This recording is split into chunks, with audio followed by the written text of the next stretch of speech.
back on the Gridiron Guru program, and as you can tell, I've calmed down. I've gotten a drink of water. I've relaxed a little bit from going overboard about overtime, but now we're getting into our picks, and we really do need a name for our picks. If you guys could please email Kima or post a comment on Facebook, let us know. You can email us at nfl.gridiron.guru@gmail.com, or you can post a message to us on Facebook. You can become a fan at the Football Gridiron Guru, and you can also follow us on Twitter at NFL Gridiron Guru, all one word. But as we go through, we'll start with our no-brainers. I got them all right. I was 3-0. If you lose to the Rams, you get kicked out of the league. The Vikings didn't get kicked out of the league. In fact, it was pretty embarrassing game. The Rams kind of had a couple of signs, but really no, it was never going anywhere. The Eagles handily over the Bucks. The Bucks, they just look like a young team that is totally confused. That just, they're like a 33-year-old man who hasn't figured out what he wants to do in life, and so he's trying all these different things and takes a job that is way over their head, and they're just getting lost in the swamp. Oh, that's right. I'm talking about their head coach. But anyway, the Eagles over the Rams, that was just too easy of a pick to make. In the Eagles, you ran the Wildcat twice. Why? You don't need it. You don't need it to win. It wasn't part of your 5 NFC Championship appearances, so just do away with it. And then the Giants over the Raiders.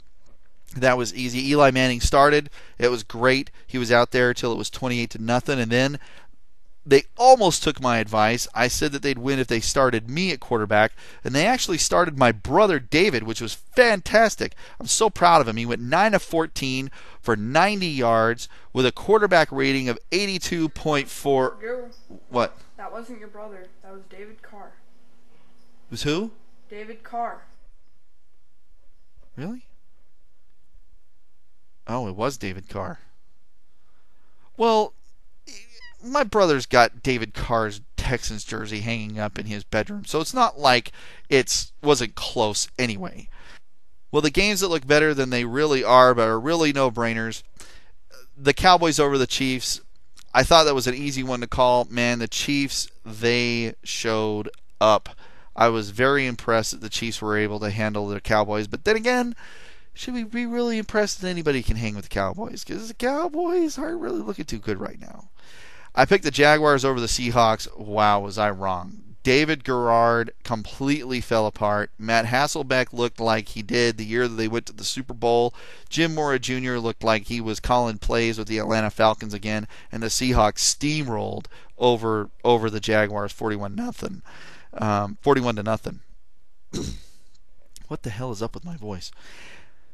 And the Jaguars steamrolled. And the Seahawks steamrolled over the Jaguars.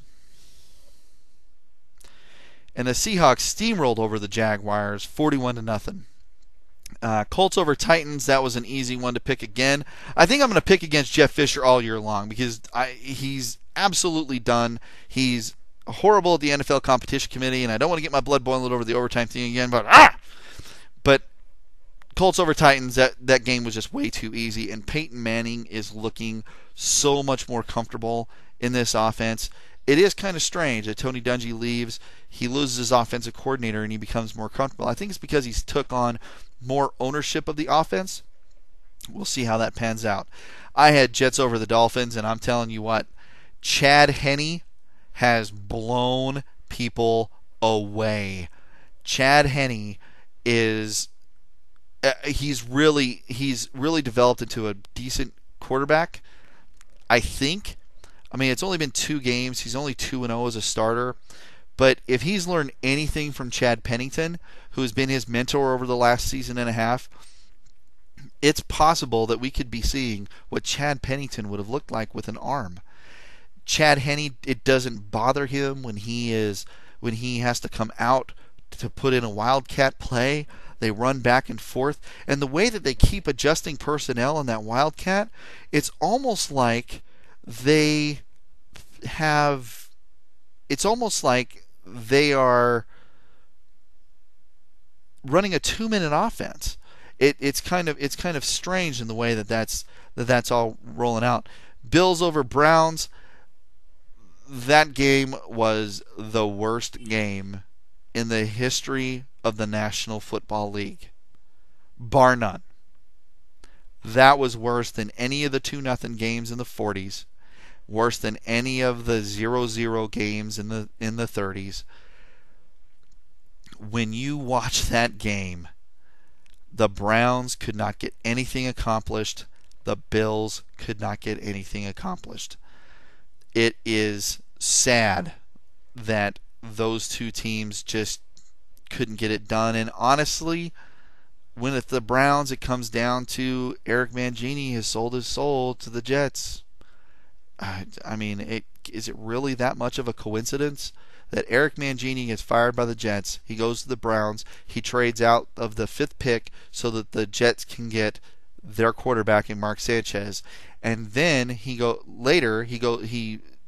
with the Browns. He doesn't have a good relationship with Braylon Edwards, and he ends up trading the best player on the entire Cleveland Browns team to the New York Jets for just a few draft picks. And then, did you see Braylon Edwards play against the Jets? He didn't drop any passes. He had a touchdown that should have been a touchdown called back that shouldn't have been called back. He had another touchdown catch. The guy played phenomenal. If Brandon Marshall was not playing in the league right now, he'd probably be the best wide receiver currently playing in the league. But we'll get to the Broncos in just a minute. Moving on to easy upsets, I had the Panthers over the Redskins. Got that one right. I have absolutely no faith whatsoever. Now, granted, in the Redskins. Now, granted, the Panthers did not bench Jake Delhomme like they should have. They really should have. They didn't. But they knew that Washington was going to fall apart. And when Washington fell apart, that was it. 49ers over the Falcons. Wow. Like, the 49ers, I think, forgot where Candlestick Park was. I can't really say anything about that. I don't know what happened. I don't think it's as bad of a thing as people think it's going to be. I think the 49ers are going to be able to bounce back from it. But, wow. The worst loss since 1967 at Candlestick Park for the 49ers. That one hurt. We'll talk about the Patriots and the Broncos in just a minute. Ouch, that upset hurt. I took the Texans over the Cardinals, and Kima is screaming happy right now because the Cardinals creamed the Texans. I mean, they did allow the Texans to come back, but they stuck in there, and the Cardinals did end up winning that contest over the Houston Texans. It seemed like much less of a contest until the last quarter of a half, but still. That shows that the Cardinals can let it slip at home. They just need to hold on. It's good that they were able to finish a game, and maybe if they can finish more games, maybe they'll do better. But until then, they still got a lot to prove. And then I took the Bengals over the Ravens. And I got to tell you, that game was probably one of the best games I have ever seen. The Bengals, they know how to finish. They know how to complete a game. The Ravens don't, and that's just the bottom line. The impossible prediction, I had the Lions over the Steelers. That's why it's called the impossible prediction, is because it's impossible for it to happen. The Lions looked okay against the Steelers for a little while, but then they really didn't come across very well. And we'll be back in just a few minutes to talk about the Broncos and the Patriots with some comments from Broncos Sage next on Gridiron Guru.